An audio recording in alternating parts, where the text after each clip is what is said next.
Hey, thank you so much for tuning back in. This is the second video of the series, and I'm going to go over the hammer test basics and scoring. This would be used for educational and informational purposes and not a formal training.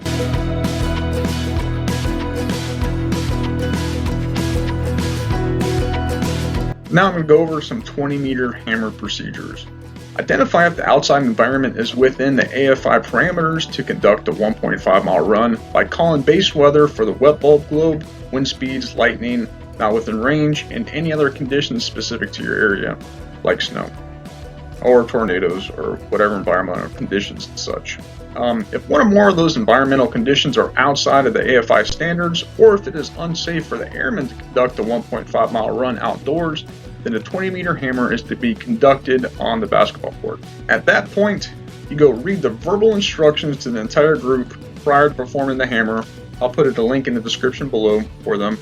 Conduct a mini demonstration after the reading of verbal instructions.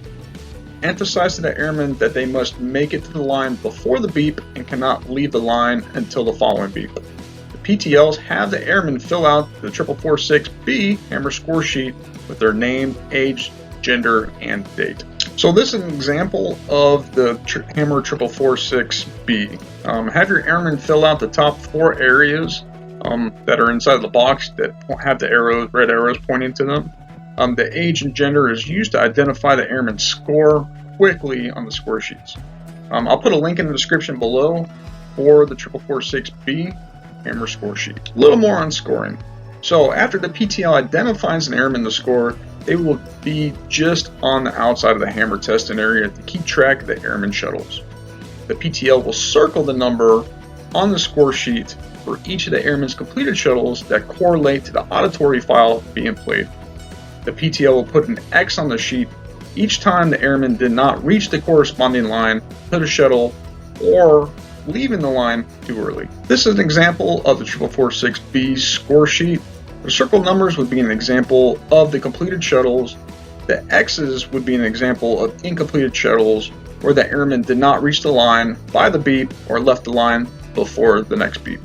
So 3 X's in a row, the airman concludes their 20-meter hammer, and the airman's last successful shuttle completion is their score.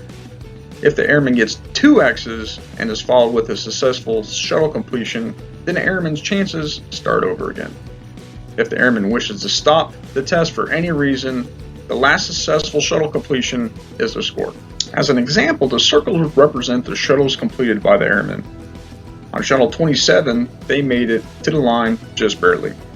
On shuttle 28, they misgauged their speed.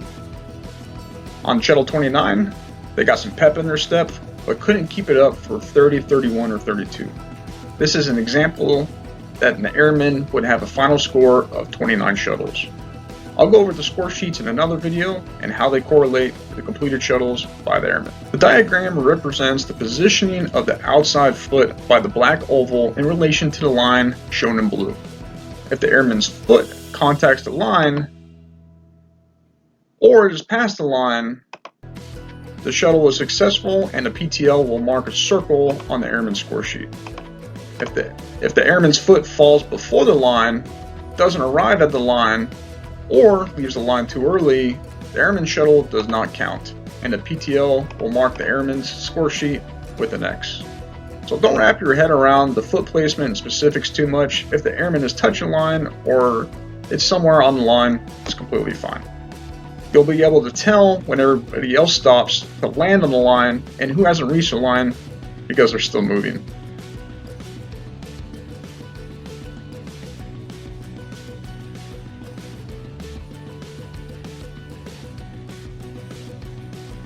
Each of the airmen have an age and gender score sheet that correlates to their maximum and minimum standards for the number of shuttles they perform.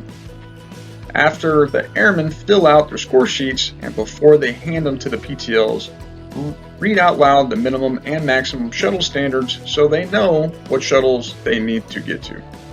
Make sure the airmen know that even though they reach the minimum amount of shuttles, that doesn't mean that they will successfully get enough points for a minimum score of 75. So 2 big things that I ran into when performing my hammers, right? So what you can't do is Stop on the line for 2 iterations, then start running again on the 3rd line to think that you're going to wipe out the first 2 chances that you had. Doesn't work like that. Or continuously run, making to the line, but overshooting the mark and looping around, taking off from the line when the next beep occurs, as like a timing issue. That doesn't work that way. It's a shuttle run.